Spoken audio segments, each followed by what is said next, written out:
Hello viewers, welcome back to विद्या पाठशाला YouTube channel. आपण समस्त को विद्या पाठशाला यूट्यूब चैनल रे अनेक अनेक शुभेच्छा और स्वागत। आपण माने थंबनेल देखि जानि पारथुबे दे आज आमे कहा विषय रे बा आज रे अपडेट टी कहा विषय रे अछि। तो आपण समस्त जानिचंती जो स्पेशल ओटीटी बाहर थला जो स्पेशल ओटीटी बाहर थला तो से स्पेशल ओटीटी रो एग्जाम डेट को नहीं गोटे बड़ अपडेट अच्छी। तो आम से विषय में देखा कौच जो 29/5/2025 रे जो नोटिफिकेशन नंबर 420 रे कौन लिखा अच्छी ना the special Odisha teacher eligibility test एस ओटेट जोटा कि कहे एस ओटेट। तो ये जो स्पेशल ओटेट जेटा कहे 2025 to the both category for the both category paper 1 and paper 2 of the candidate shall be conducted on कौन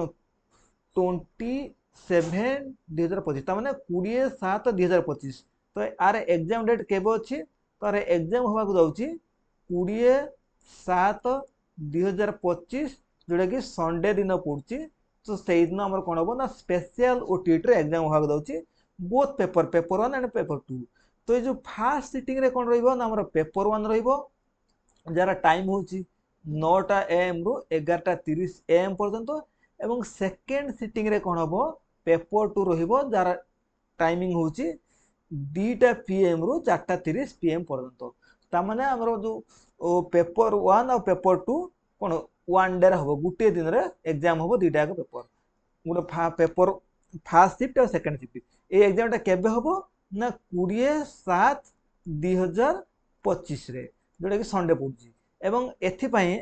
एडमिट कार्ड केबे डाउनलोड करा जिवो the admit card shall be made available on the website of bsc.odisha.in.ec from 12/7/2025 तामने 12/7/2025 12/7/2025 रु कोन हबो ना एथिपाई हमरो कोन admit card T download करिवो के तारिख ना 12 तारिख रु 12/7/2025 रु कोन हमें एडमिट कार्ड टी डाउनलोड करि परिया एवं तार एग्जाम डेट केबे अछि 20/7/2025 तारिख रे अछि।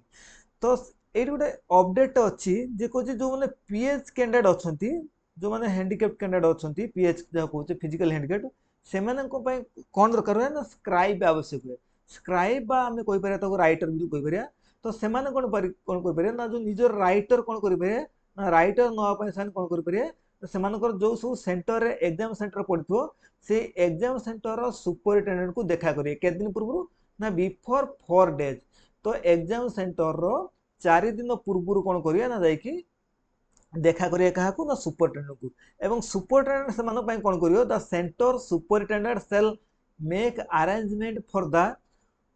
writer preferably for a nearby institute in consultation with concerned district education officer as per guideline issued by board। तो आगुर कोन करा होतला ना जो हमरो पीएच कैंडिडेट मान थिले सन कोन करथले ना निज इच्छा रे स्क्राइब नै जाउतले बा राइटर नै जाउतले किंतु एबे से कोन कहूची ना जो माने पीएच कैंडिडेट अछंती से माने कोन करिए ना निजर स्क्राइब पय जाय कि 4 डेज पूर्वरु एग्जाम रो तारीख 4 दिन पूर्वरु से माने कोन करिए एग्जाम डेट रे 4 दिन पूर्व जाय कि देखा करिए काहाकू ना सुपरिटेंडेंट को देखा करिए एग्जाम सुपरिटेंडेंट एवं एग्जाम सुपरिटेंडेंट कोन करियो डीओ सर जो कोदमे डिस्ट्रिक्ट एजुकेशन ऑफिसर जे अछंती तांको सहित कोन कंसल्ट करी कि